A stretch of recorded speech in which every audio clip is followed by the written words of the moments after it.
Que a paz de Deus, através do nosso Senhor Salvador Jesus Cristo, esteja com todos os ouvintes de Bible Respondes. Mais uma vez estamos aqui hoje trazendo uma lição da CPAD, na revista que temos sob título Até os Confins da Terra, que é do 4º trimestre. Nós temos hoje a lição 2, é o que vamos estar comentando, as lições transculturais, a sua origem na natureza de Deus. Lição 2, do dia 8 de outubro de 2023, lições transculturais, a sua origem na natureza de Deus.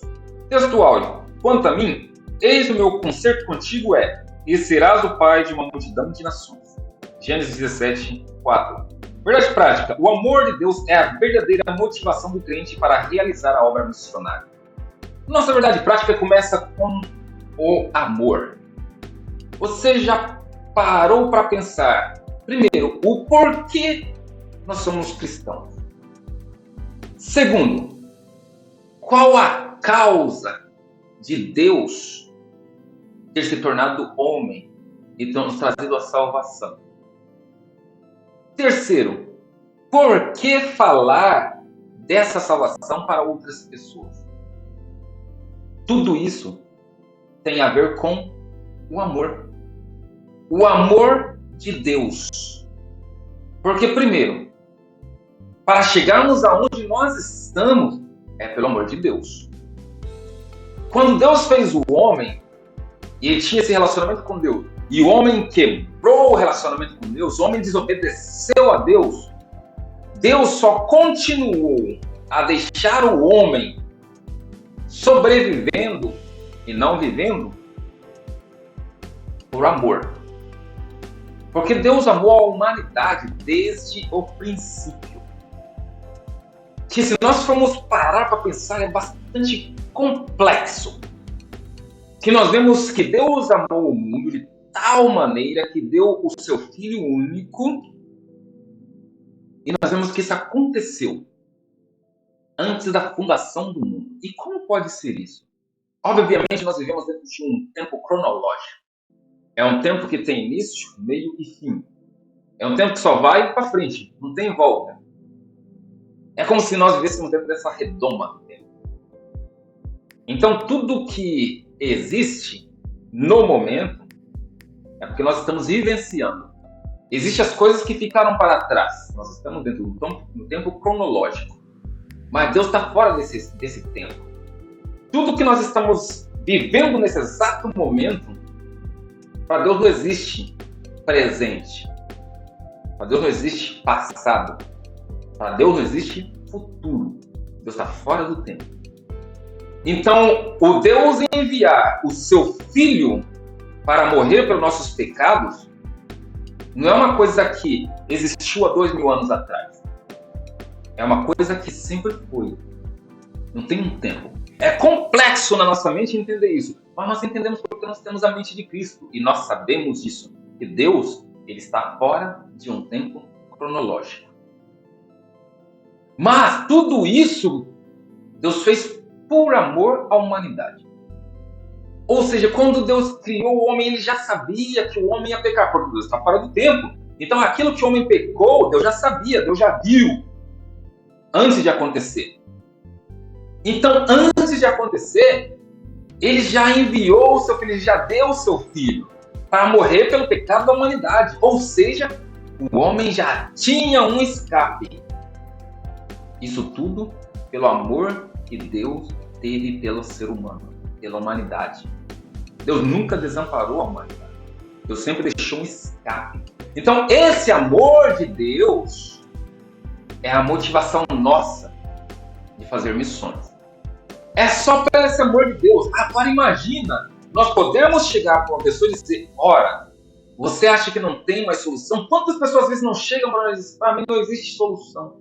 Eu estou perdido, eu não sei como sair dessa, existe. Porque Deus ama você. E esse amor que Ele te ama, Ele quer te salvar. De tudo.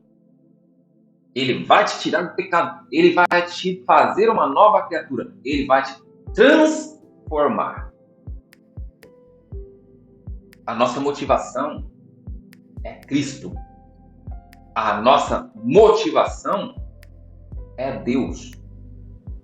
E a Bíblia diz que Deus é amor. A nossa motivação é o amor que Deus é, e não o amor que Deus tem. Ele é esse amor. Vamos anunciar o amor de Deus? É nosso papel. Nossa lição de hoje, então, traz exatamente isso. Vamos ver o nosso texto áureo que está escrito na nossa lição bíblica em classe.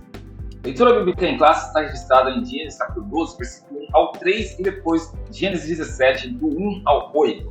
Ora, o Senhor disse a Abrão: sai da tua terra, da tua parentela e da casa de teu pai para a terra que eu te mostrarei. E far-te-ei uma grande nação e abençoar-te-ei e engrandecerei o teu nome e tu serás uma bênção. E abençoarei os que te abençoarem, e amaldiçoarei os que te amaldiçoarem, e em ti serão benditas todas as famílias da terra. Sendo, pois, Abrão da idade de 99 anos, apareceu o Senhor a Abrão e disse-lhe: eu sou Deus Todo-Poderoso, anda em minha presença e ser perfeito. E porém meu concerto entre mim e te multiplicarei grandissimamente. Então caiu Abrão sobre o seu rosto, e falou Deus com ele, dizendo: quanto a mim, eis que o meu concerto contigo é: serás o pai de uma multidão de nações. E não se chamará mais o teu nome Abrão, mas Abraão será o teu nome, porque por pai da multidão de nações te tenho posto. Te farei frutificar grandissimamente, e de ti farei nações, e reis serão de ti. E estabelecerei o meu concerto entre mim e ti, e a tua semente depois de ti, em suas gerações, por concerto perpétuo, para tecer a ti por Deus, e a tua semente depois de ti. E te darei a ti e a tua semente depois de ti a terra de tuas peregrinações, toda a terra de Canaã em perpétua possessão, e ser-lhe-eis o seu Deus. Aqui começava a grande comissão, através de um homem, Abrão. O homem pecou, se afastou de Deus, e mesmo depois com Noé, começando uma nova humanidade, o homem continuou se afastando de Deus, porque essa é a natureza humana. Pecar. A partir do momento que o primeiro homem pecou, o pecado foi instituído na raiz, no DNA do ser humano. E o homem já nasce em pecando, como uma pequena raiz que faz ali, brota, enraiza no coração do homem e agora começa a crescer como uma árvore pecaminosa. Assim é o pecado dentro de nós. Mas Deus, no seu amor, ele agora faz um concerto com o homem. Abraão estava ali no meio da sua terra, no meio de seus parentes, no meio da sua parentela. E agora Deus escolhe Abraão, que ainda era Abrão. Deus escolhe Abraão e diz: Abraão, sai do meio desse povo, sai do meio dos seus parentes, sai do meio dos seus pais, da casa dos seus pais, dos seus familiares. Imagina agora, qual duro é para Abraão estar vivendo no meio dos seus familiares. Quem não gosta de viver entre os familiares? Muitas pessoas gostam de estar ali no meio de quem conhece. Mas agora Deus chega para ele: sai daí, sai do meio de todo esse povo. E eu vou te mostrar, e vai para uma terra que eu vou te mostrar. Começa agora a grande fé de Abraão, porque ele obedeceu a voz de Deus. E pela sua fé, ele foi para uma terra que ele não conhecia. E ele não sabia para onde ia.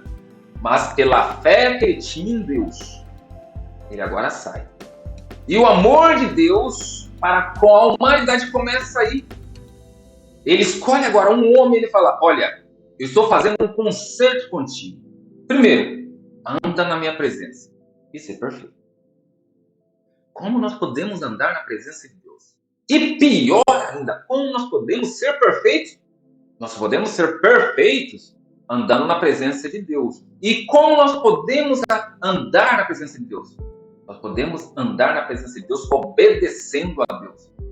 E nós podemos andar na presença de Deus através da nossa fé nele. Foi como Abraão fez. Ele andou na presença de Deus por fé. É por isso que ele é chamado pai da fé. Foi por fé que ele andou na presença de Deus. E ele agora começou o quê? A se aperfeiçoar andando na presença de Deus. E Deus agora fazendo um concerto com Deus, ele diz: olha, você será pai de uma multidão de nações. Reis sairão de ti. O meu concerto contigo é esse. Você será pai de uma multidão de nações. E quando nós começamos a estudar a genealogia de Abraão, nós vamos ver que realmente ele foi pai de uma multidão de nações. Não foi só da nação de Israel. Foi também da nação de Ismael. Foi da nação dos midianitas. Foram muitos povos que nasceu de Abraão. Mas o concerto de Deus com Abraão não era esse. Ele disse, olha, em ti serão benditas todas as nações da terra. Todo mundo serão benditos em ti. Porque esse era o concerto de Deus com Abraão. Ele disse, olha, eu vou te colocar numa terra e lá eu vou ser o seu Deus. De todos que nascerem nessa terra, eu vou ser o seu Deus. E é vocês que vão evangelizar os povos ao redor. Esse era o concerto de Deus.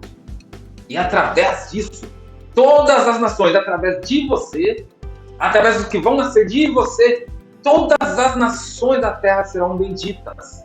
Esse era o concerto de Deus, porque Deus sempre amou a humanidade. Deus não faz acepção de pessoas.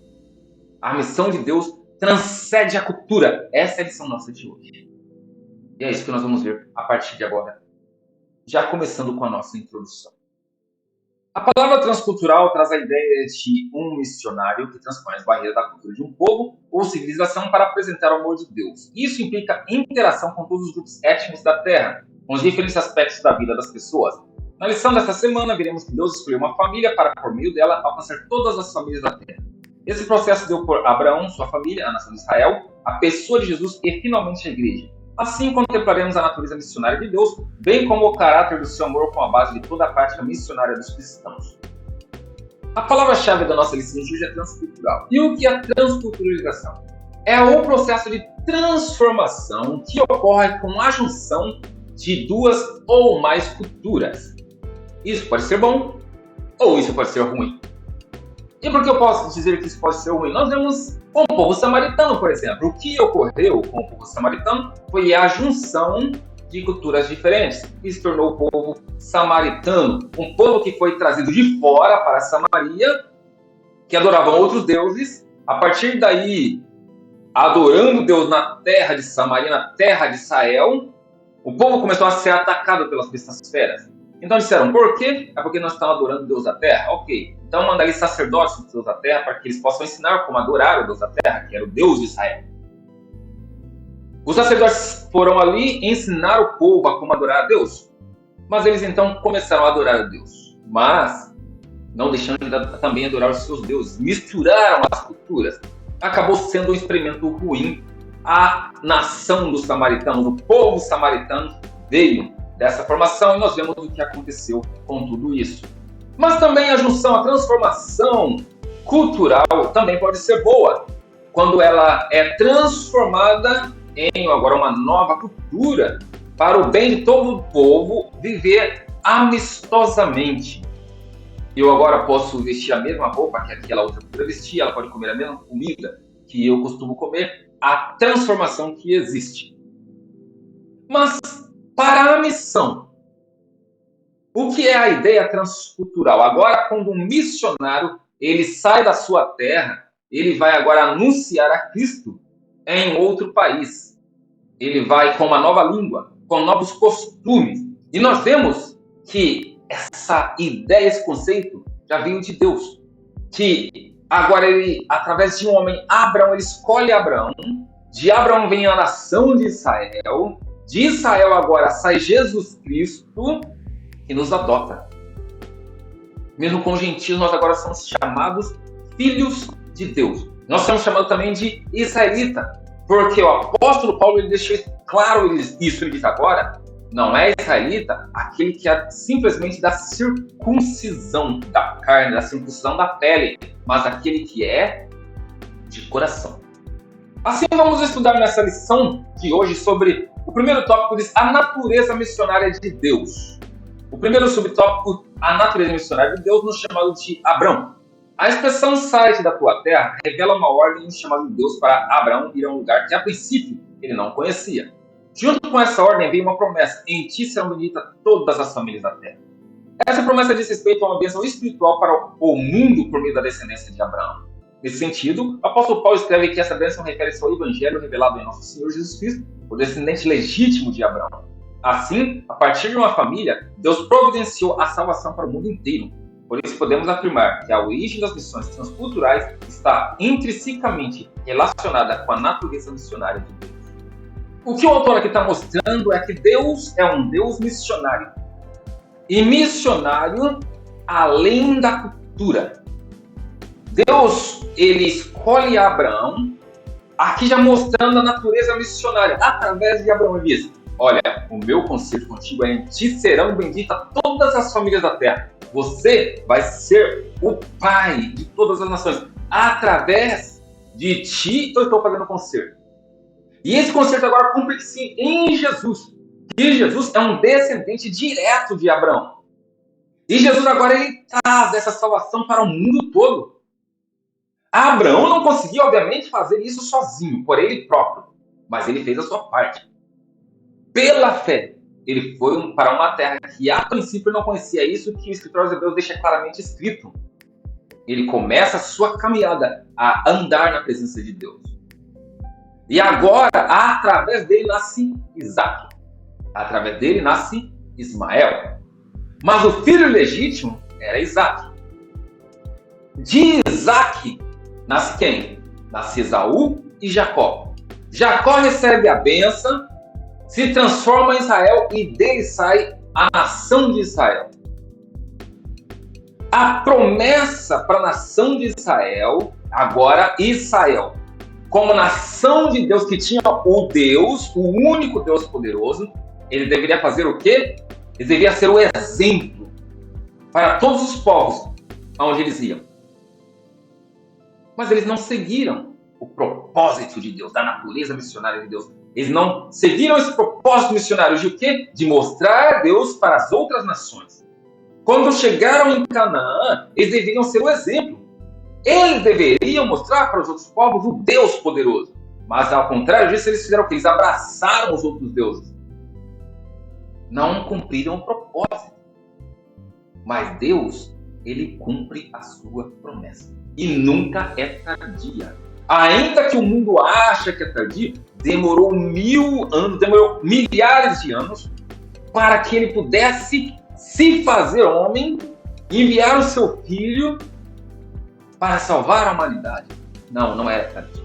Foi no momento exato, no momento que deveria ser. No momento agora onde o Império Romano dominava basicamente todo mundo daquele tempo, era muito mais fácil agora o evangelho ser propagado do que era anteriormente. Deus, no seu exato momento, pelo seu amor, ele envia o seu filho para trazer a salvação à humanidade. Essa é a natureza missionária de Deus, que começou com o chamado de Abraão. E o nosso Deus é um Deus com uma missão. E qual é a missão como atividade de Deus no mundo? Nosso tópico 2 diz: para conhecermos a missão como atividade de Deus no mundo, é preciso voltar à revelação especial que o próprio Deus fez na sua palavra. O capítulo 17 de Gênesis nos mostra o Deus soberano e excelso que se relaciona com um ser humano limitado. Ele tem tanto zelo pela sua promessa que trocou o nome de Abrão para Abraão, a fim de reafirmar a sua aliança, que transcenderia ao cumprimento geográfico da promessa. Aqui fica clara a missão como a atividade de Deus no mundo. Ele mesmo, e não outro, é o maior protagonista das atividades missionárias. Deus age no mundo pela sua graça, a fim de reconciliá-lo consigo mesmo. Por isso, o nosso maior modelo missionário é o próprio Deus. Agora, veja bem que interessante. Deus tem uma missão. A missão de Deus é nos reconciliar com Ele. Como eu sempre venho frisando em todos os estudos que eu posso, é o reconciliamento de Deus com o homem, do homem com Deus. Porque ao pecar, o homem se distanciou de Deus. Agora Deus quer trazer o homem de volta, a se reconciliar com Ele. Porque Deus quer isso. Essa é a missão que Ele tem, nos reconciliar com Ele. Agora veja quão interessante é que quando Deus fez esse contato com Abraão, quando Ele escolhe agora Abraão, Ele tem uma missão tão importante que Ele até muda o nome de Abraão. Porque o nome de Abraão era Abrão. E o que significa Abrão? Abrão significava pai de um povo. Simples. Mas agora Deus pega Abrão e fala: olha, é o seguinte, o meu conserto é que você vai ser pai de uma grande nação. E em ti serão benditas todas as nações. Agora ele fala, e para eu garantir isso, o seu nome não vai ser mais Abrão. Você não vai ser simplesmente agora pai de um povo. O seu nome vai ser Abraão, ou seja, você vai ser pai de um grande povo. Olha para as estrelas. Você consegue contar? Imagina agora na sua mente, Abraão olhando para as estrelas e falando, nossa, são tantas, eu não consigo contar, são inúmeras. Pois é. Assim será. Olha para as areias. Você consegue contar a areia? Não, não consigo. Pois é. Assim será a tua descendência. Esse é o compromisso que Deus tem com a humanidade. Todas as famílias da terra serão abençoadas em ti, porque você será pai de uma grande nação. A atividade de Deus como missão. E Deus exemplificando para nós, nos deixando exemplo de que nós também temos que ter a missão como uma atividade. Se a missão é uma atividade de Deus, ele é o exemplo, é o maior modelo. Nós devemos seguir o mesmo modelo missionário de Deus. Anunciar, evangelizar. E se nós dissemos que Deus é o nosso maior modelo missionário, é o que diz aqui, frisa também, o escritor, quando ele diz no subtópico 3, o nosso modelo missionário, o modelo missionário básico de que dispomos para a igreja da atualidade não se fundamenta em figuras ilustres da história da igreja, nem em projetos contemporâneos de pessoas com feitos notáveis. Certamente que os modelos de hoje e do passado merecem nossa atenção a fim de ampliar nossa visão missionária, principalmente na aplicação das missões transculturais. Contudo, nosso principal modelo de missões revela-se no próprio Deus, cuja natureza missionária é demonstrada no Antigo Testamento. Esse é o nosso modelo. Às vezes nós lemos, na verdade, livros, nós olhamos para grandes obras de grandes missionários, e é louvável o que eles fizeram. Por quê? Eles disporam as suas vidas para obedecer o de Jesus. Entregaram as suas vidas, não tiveram amor pelas suas vidas. É notável. Mas eles não devem ser o nosso exemplo de missão. Oh, veja aquele grande missionário que ele fez, vou fazer isso também. Não. O nosso modelo missionário é Deus. E esses grandes pregadores, esses grandes evangelistas, esses grandes missionários, eles fizeram também exatamente por quê? Por causa de Deus. Porque eles tiveram Deus como exemplo de suas vidas. É assim que nós também devemos ter Deus como nosso maior modelo missionário. Deus agora pegando Abraão, mostrando-se a si mesmo para trazer o povo, todas as nações, ao encontro de Deus. Então agora nós, pegando a Deus, colocando dentro de nós, ou deixando que Ele entre dentro de nós, através do seu Espírito Santo, e mostrando Deus ao mundo, para que o mundo possa chegar-se, voltar-se diretamente ou novamente para Deus. E como nós dissemos, esse nosso modelo missionário, que é Deus, fez tudo por amor. E o amor de Deus é o princípio fundamental da história da redenção. Isso nós vemos no nosso tópico 2, a partir do nosso primeiro subtópico, que cita o amor de Deus. A Bíblia mostra que Deus é amor. No Antigo Testamento vemos o seu amor no relacionamento com todos os homens. Também contemplamos esse amor na escolha de Deus por Israel. Em seu relacionamento com esse povo, num processo de renovação de alianças, em que sua misericórdia e dignidade são reveladas, no Novo Testamento esse amor de Deus por todas as criaturas é afirmado e ampliado. O Altíssimo é revelado como amoroso, pois Ele mesmo é o amor. E este, por sua vez, é a sua própria essência. Portanto, o amor é a base de todo o plano de redenção revelado na Palavra de Deus. Quando nós falamos de redenção, vem de redimir-se de algo. Porque agora o homem está no pecado. Pecador. Afastado de Deus. É como, por exemplo, você para pensar naquela pessoa que te fez um mal. E ela agora está afastada de você. Você basicamente não quer chegar perto dela porque ela está com aquele mal que ela te fez. Mas existe algo que pode fazer com que ela se redima. E nós, como seres humanos, falamos, ok, você quer se redimir do que você fez de errado? Então você vai fazer alguma coisa boa para você se redimir desse ato. A figura de Deus é totalmente diferente do homem. Porque Deus agora nos olha afastado dele. Mas ele não chega para nós e fala, você cometeu algo errado. E para você se redimir, você precisa também fazer algo de bom. Deus não é assim. O princípio fundamental para o homem se redimir é um só. É o amor de Deus.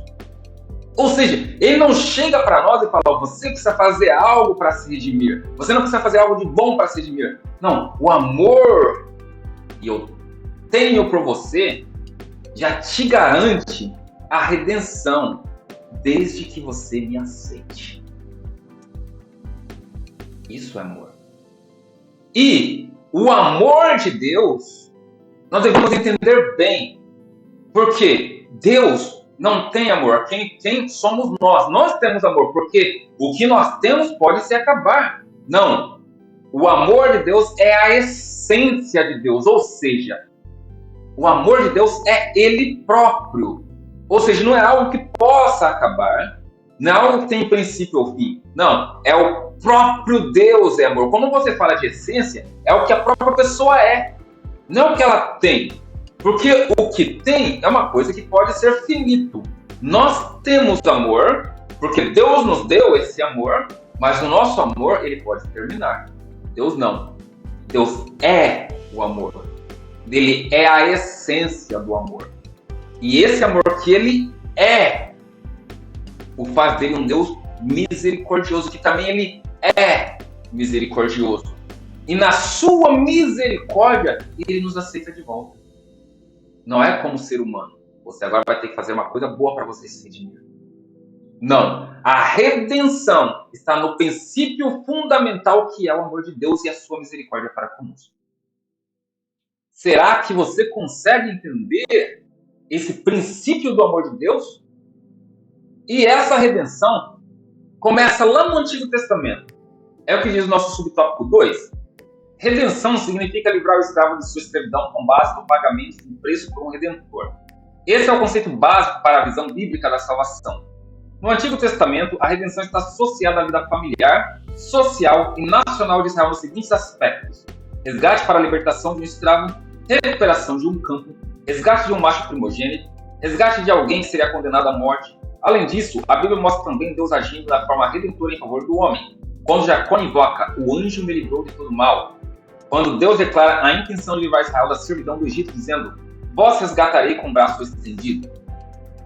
Ou seja, como era a redenção no Antigo Testamento? Quando nós lemos a Bíblia, nós vamos ver que essa palavra redenção está ligada a resgate de algo. Então, primeiro nós vemos no escravo. Quando ele era escravo de alguém, deveria ter um pagamento para a libertação daquele escravo. Ou seja, alguém, um benfeitor, chegava no dono e dizia, ok, eu vou pagar para que esse escravo seja livre. Mas nós vemos isso claramente na visão de Israel, que como resgate, se uma família, um pai de família, ele tinha uma dívida para com alguém da sua família era levado como escravo para pagamento daquela dívida. Mas então deixou estabelecido um tempo para que aquela pessoa pudesse ser livre. Ou então, o chefe de família agora ele tinha o dinheiro em mão da dívida, ele vinha e falava, olha, eu vou resgatar essa pessoa, que na maioria das vezes era um filho, uma filha, vou resgatar, aqui está o pagamento da dívida, agora estou resgatando, estou livrando de volta. Isso era uma prática da redenção. E da mesma prática existia a recuperação de um campo, o resgate de um macho primogênito, porque na lei, agora o primogênito, ele era entregue a Deus. Mas existia o resgate, ou seja, no lugar desse primogênito ser entregue a Deus, ele deveria morrer, para começar. Mas ele vai ser resgatado da morte. Então, no lugar dele, você vai oferecer uma ovelha para que seja morta no lugar, sacrificada no lugar do primogênito. Então, está resgatando o primogênito. O resgate de alguém que seria condenado à morte. Então, tudo isso era a prática da redenção no Velho Testamento. Mas e quanto ao Novo Testamento? É o que o escritor deixou aqui no subtópico 3. No Novo Testamento, a redenção é estritamente uma atividade divina que é realizada por meio de Jesus Cristo. Nesse caso, a remissão do pecador é assegurada com base no preço do resgate pago a Deus Pai por Jesus Cristo em sua morte na cruz, cuja obra redentora é declarada no Novo Testamento. No entanto, a experiência de redenção só estará completa e consumada na segunda vinda de Cristo, por ocasião da glorificação final do crente. Portanto, o plano de redenção do pecador é o glorioso anúncio da obra missionária que está fundamentada no amor de Deus. Ou seja, nós vimos no subtópico passado como era a redenção no Velho Testamento. Mas agora no Novo Testamento, nós vemos a redenção diferenciada. O homem agora vive sob a escravidão do pecado. Porque, de novo, o escravo, ele se torna servo daquele a quem ele serve. Então, aquele a quem ele serve se torna o seu senhor. Se o homem vive no pecado, logo mais, o senhor dele é o pecado. Então, ele é escravo do pecado. Se o homem vive debaixo, servindo a um vício, o senhor dele é o vício. E nós éramos escravos do pecado. Não podemos negar isso. Nós vivíamos sob o domínio do pecado. Logo mais, nós deveríamos ser resgatados do pecado. Mas só poderia haver com uma condição: um redentor pagando a nossa dívida e nos livrando do pecado, nos tirando do pecado e assim se tornando agora o nosso Senhor. E quem é que poderia fazer isso? Somente o próprio Deus, que agora, através do seu Filho, morre na cruz do Calvário e agora ele se entrega no nosso lugar. Ele diz: ok, sabe o pecado que você levava, que era o seu Senhor? Eu tirei de você. Eu te comprei e agora te livrei.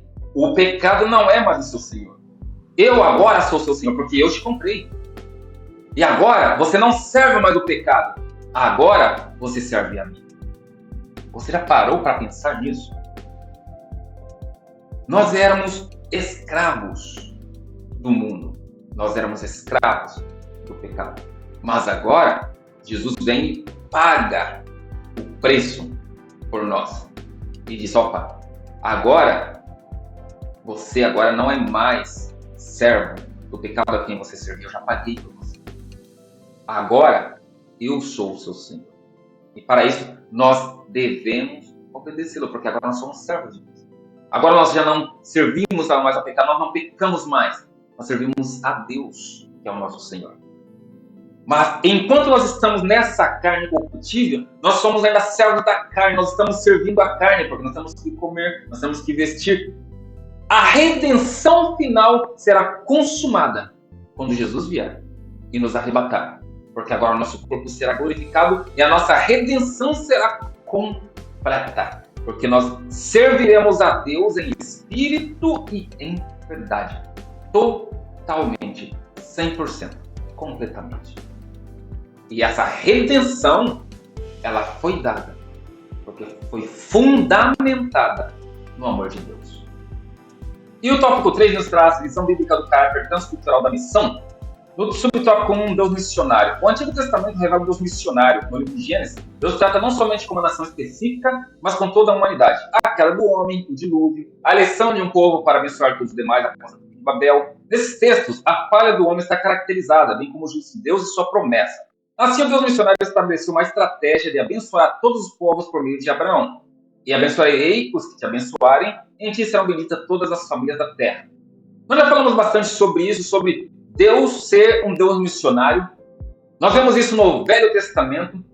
Sempre Deus se comunicando com o homem. Sempre Deus mostrando a sua missão, que era ter um contato com o homem. Desde ali do início, desde a queda do homem.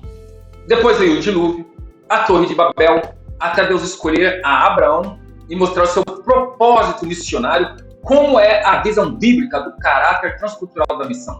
Nós vemos a partir do Deus missionário. E em segundo, nós vemos a escolha de Israel e sua missão. Por meio de Abraão e sua fé, Deus escolheu Israel para ser um povo especial ao longo da história, para que participasse de modo especial do seu plano de redimir toda a humanidade.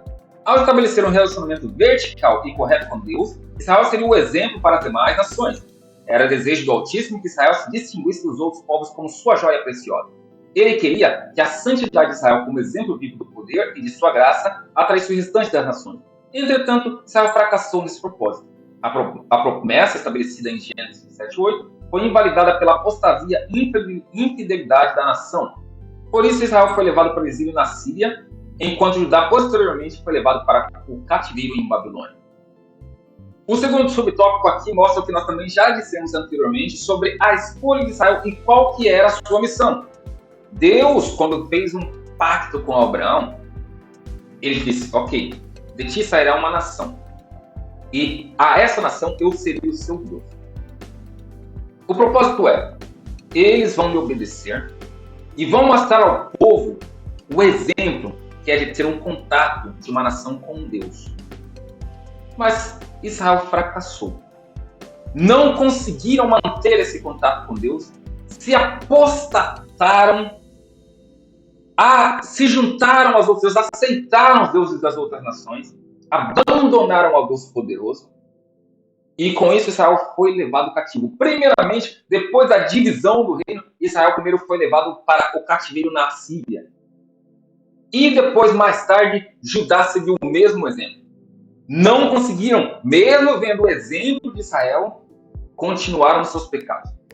Levado pelos reis, como Manassés e outros, e com isso, mais tarde, foram levados cativos para a Babilônia. Por quê? Porque não fizeram aquilo que era o propósito. Era o propósito ser o exemplo para todas as nações. Todas as nações deveriam olhar Israel e ver, olha como são abençoados. Assim, vamos também seguir esse Deus que eles seguem. Gibeão foi um desse povo. Gibeão olhou o que estava acontecendo em Israel, destruindo todos os povos ao redor, e eles falaram, olha, o Deus que eles servem é um Deus poderoso. Vamos fazer uma aliança com ele. Ok, foi através do engano, mas foram salvos. Porque, por exemplo, que Israel estava dando mais. Israel não seguiu nesse caminho. Se desviaram do propósito e, por isso, sofreram as suas sanções. Com isso, o que agora Deus faz? É o nosso subtópico 3. Deus escolhe a igreja. A escolha da igreja. O Senhor Deus sempre desejou que os gentios fossem levados à luz. A salvação por meio de Cristo é o cumprimento divino da promessa dada a Abraão de abençoar todas as famílias da terra. Embora Israel tenha fracassado em seu ministério intercultural, Deus transferiu esse ministério missionário aos filhos do Novo Testamento. A igreja de Deus. Essa igreja herdou uma incumbência divina, sendo chamada a participar com Deus na evangelização do mundo. Por isso, fomos chamados para ser sal da terra e luz do mundo. Por que então Deus escolhe a igreja? Israel não cumpriu o seu propósito, e com isso foram levados cativos para a Síria e Babilônia. Mas lá na Babilônia, eles se converteram. Nunca mais Israel adorou outro Deus. Mas Israel, ainda assim, não cumpriu o seu propósito. Porque qual era o propósito? Era mostrar às outras nações quem era Deus. Mas Israel agora pegou a Deus só para si. Começaram a ser legalistas. Eles nunca mais pecaram obedecendo a outros deuses. Mas eles pecaram em muitos outros quesitos. Um deles eram demasiados legalistas. E não tinham misericórdia para com os outros povos. Os gentios para eles eram como nada. E não era isso que Deus queria. A promessa de Deus é, em ti serão benditas todas as famílias da terra. E não somente as famílias dos israelitas. E não somente as famílias dos judeus. Agora, os judeus queriam Deus só para si. É só nosso. É o nosso Deus. E se um gentio quisesse adorar a Deus? Você não pode adorar a Deus no templo, porque é só nós que compete adorar a Deus no templo. Agora Deus escolhe a igreja. Jesus desce para quebrar isso. Para quebrar o legalismo. Ele agora vem mostrar quem ele é. Deus. Para toda a humanidade. E não somente para os judeus. Agora, o evangelho é pregado para todos os gentios através da igreja. E quem é a igreja? É a congregação de Deus. É o povo que se reúne com um propósito de adorar a Cristo, de adorar a Deus através de Cristo. Nós somos a igreja e a nós está incumbido essa missão de anunciar o evangelho de Cristo. A nossa conclusão diz: vimos a natureza missionária de Deus desde o início da Bíblia. A partir de uma família, Deus planejou a salvação para toda a humanidade. Isso revela que o plano redentor de Deus está fundamentado no seu excelso e glorioso amor pelo mundo todo. É esse amor que estimula a Igreja de Cristo a levar a sério a obra missionária até que o Senhor Jesus volte. Deus não desistiu do pecador. Por isso Ele conta conosco, pois é a sua vontade que todos os homens se salvem. Deus nunca desistiu de você. Deus nunca desistiu de nós. Apesar de todos os pecados que cometemos, apesar de todas as falhas que nós fizemos, apesar de todos os caminhos que nós desviamos, Deus quer que nós sejamos salvos. É por isso que todos os dias nós devemos agradecer a Deus por mais um dia que Ele nos deu. Ou seja, foi mais uma oportunidade que Ele nos deu para que nós possamos andar em seu caminho. E não é somente a mim, não é somente a você. Ele quer que todos os homens sejam salvos. Mas todos vão ser salvos? Ele foi claro quando ele disse: todos os que creem. Mas para aqueles que creem, a palavra de Deus tem que ser anunciada. E como ela será anunciada? Nós devemos que obedecer o ID de Jesus. Que Deus possa nos dar essa graça e nós possamos continuar evangelizando, pregando e obedecendo a ordem que Jesus nos deu a todos nós que somos chamados cristãos. Deus abençoe a todos. Amém.